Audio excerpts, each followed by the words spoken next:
Lo pasti pernah mikir, kenapa sih orang Jepang bisa dikenal sebagai bangsa yang disiplin, tekun, dan sukses dalam banyak hal, mulai dari teknologi, pendidikan, sampai budaya kerja mereka yang konsisten banget. Nah, di video ini, gua bakal ajak lo buat ngulik lebih dalam gimana sebenarnya cara mereka hidup, kerja, dan berpikir. Bukan buat bikin lo minder, tapi biar lo punya gambaran konkret.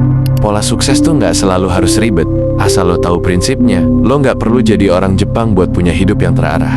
Tapi kalau lo bisa ngerti cara mereka ngejalanin hidup, mungkin lo bisa mulai nerapin sebagian kecil dari itu di hidup lo sendiri. Dan mungkin itu yang selama ini lo cari. Salah satu konsep paling terkenal dari Jepang yang bisa lo terapin dalam hidup lo adalah Ikigai. Dalam bahasa sederhana, Ikigai itu artinya alasan lo bangun pagi. Alasan kenapa lo hidup, alasan kenapa lo ngelakuin sesuatu setiap hari. Bukan cuma soal kerja atau cari uang, tapi tentang makna. Ikigai itu titik pertemuan antara 4 hal penting. Apa yang lo suka, apa yang lo jago, apa yang dibutuhin dunia, dan apa yang bisa lo dapat bayaran dari situ. Jadi, lo nggak cuma ngejar passion doang, tapi juga tetap realistis. Dan ini yang sering banget dilewatin sama orang-orang. Mereka kerja sekadar kerja, hidup sekadar jalanin, tanpa tahu kenapa mereka ngelakuin itu semua. Padahal begitu lo nemuin Ikigai lo, hidup lo jadi lebih terarah. Lo nggak gampang goyah, lo lebih tahan banting, karena lo tahu lo jalan ke arah yang lo yakini. Dan hebatnya, orang Jepang udah tanemin ini dari kecil. Mereka dibiasain buat mikirin kontribusi, bukan cuma pencapaian. Lo bisa tanya ke diri lo sekarang, hal apa yang bikin lo merasa hidup? Apa hal yang lo rela kerjain walau nggak dibayar dulu? Dari situ biasanya lo bisa mulai nemuin arah. Salah satu hal paling mencolok dari budaya Jepang adalah kedisiplinan. Tapi penting buat lo paham satu hal. Disiplin itu bukan bakat, tapi kebiasaan yang dibentuk. Dari kecil, orang Jepang udah dibiasain tepat waktu, rapi, bertanggung jawab, dan menghormati waktu orang lain. Lo nggak akan nemuin orang Jepang yang datang seenaknya terus minta dimaklumi. Karena buat mereka, datang tepat waktu itu bukan soal sopan santun, tapi bentuk penghargaan. Dan itu dimulai dari hal kecil, masuk sekolah, kerja kelompok, nunggu giliran bicara. Masalahnya, banyak dari kita ngarepin disiplin kayak motivasi muncul sendiri. Padahal disiplin itu dibentuk dari kebiasaan kecil yang diulang terus. Bangun jam berapa, ngatur waktu, nyicil tugas, ngerjain hal kecil tanpa nunggu mood. Bukan soal sempurna, tapi konsisten. Jadi kalau lo ngerasa lo kurang disiplin, itu bukan karena lo gagal. Mungkin lo belum ngelatihnya secara rutin. Dan kabar baiknya, semua orang bisa belajar. Lo tinggal mulai dari hal paling kecil, tapi dilakuin terus-menerus. Karena di budaya Jepang, konsistensi itu lebih dihargai daripada sekedar bakat. Banyak orang ngerasa gagal karena ngerasa nggak secepat orang lain. Padahal, kunci dari banyak kesuksesan yang ada di Jepang, itu bukan karena mereka ngebut, tapi karena mereka konsisten. Saking konsistennya, kalau dilihat dari luar, kelihatannya biasa aja.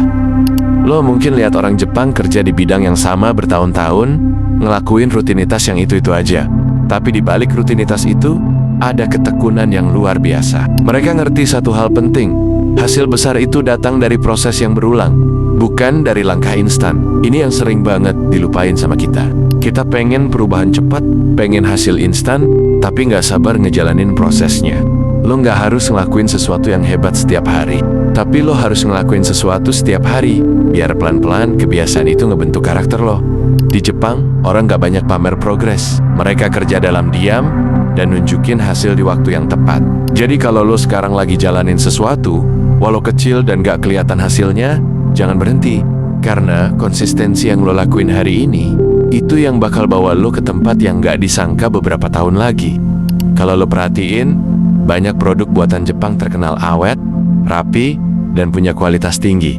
Itu bukan kebetulan, itu hasil dari budaya kerja mereka yang lebih mentingin kualitas daripada kecepatan. Mereka rela ngelakuin sesuatu lebih lama, asal hasilnya bisa dibanggain. Bagi mereka, produk yang bagus itu bukan cuma yang selesai cepat, tapi yang bisa dipakai lama dan gak bikin repot orang lain. Sementara kita kadang terlalu fokus pengen cepat. Cepat sukses, cepat selesai, cepat kelihatan hebat. Tapi karena buru-buru, yang kita hasilin jadi setengah matang. Dan tanpa sadar kita mulai ngebiasain diri ngerjain semua hal asal kelar, bukan asal benar. Padahal kualitas itu nunjukin siapa lo sebenarnya. Cara lo ngerjain sesuatu, sekecil apapun, itu cerminan dari standar yang lo punya. Lo malas rapiin kerjaan karena mikir, nggak ada yang lihat juga. Itu justru nunjukin lo lagi kerja buat validasi, bukan buat integritas. Belajar dari Jepang, kita diajarin satu hal penting.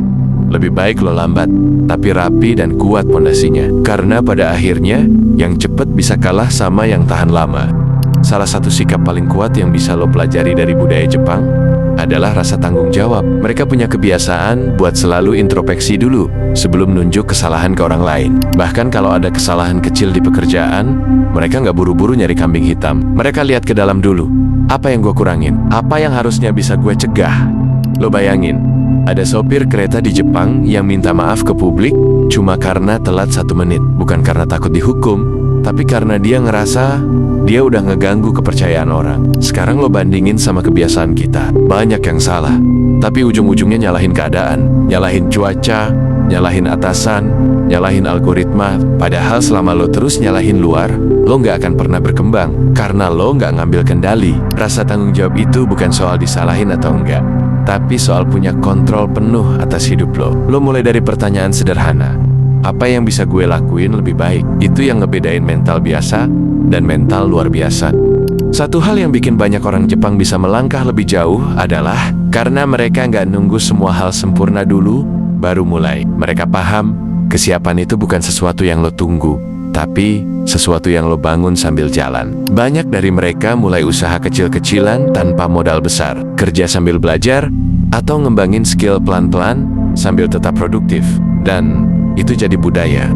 Mereka nggak nunggu momen ideal, karena mereka tahu momen ideal itu seringnya cuma ilusi. Lo pernah nggak nunda sesuatu hanya karena lo ngerasa belum siap? Mau mulai belajar tapi nunggu waktu senggang, mau bikin karya tapi nunggu inspirasi, mau berubah tapi nunggu mood. Ujung-ujungnya apa yang lo rencanain nggak jalan-jalan, dan tanpa sadar lo terus muter di tempat. Beda sama orang Jepang, mereka mulai dari yang mereka bisa dulu, sambil terus ningkatin dari hari ke hari. Karena mereka tahu langkah pertama nggak harus besar, yang penting nyata. Jadi kalau lo nunggu siap baru mau mulai, mungkin lo nggak akan mulai sama sekali.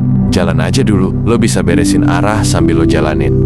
Inti dari semua ini bukan soal nyuruh lo jadi orang Jepang atau ngagumi budaya luar secara berlebihan, tapi lebih ke ngajak lo buat belajar dari prinsip yang udah terbukti ngebentuk karakter dan hasil. Jepang itu bukan negara sempurna. Mereka juga punya masalah, punya tekanan, bahkan angka stres kerja mereka tinggi. Tapi di balik itu semua, mereka punya satu hal yang patut kita pelajari. Hidup mereka dipegang sama prinsip, bukan perasaan. Mereka tahu apa yang mereka jalani, dan mereka pegang itu kuat-kuat. Dan itu yang kadang hilang dari kita. Kita terlalu gampang berubah arah karena omongan orang, karena rasa malas, karena pengaruh luar. Padahal kalau lo punya prinsip, lo bisa tetap berdiri walau keadaan lagi nggak ideal.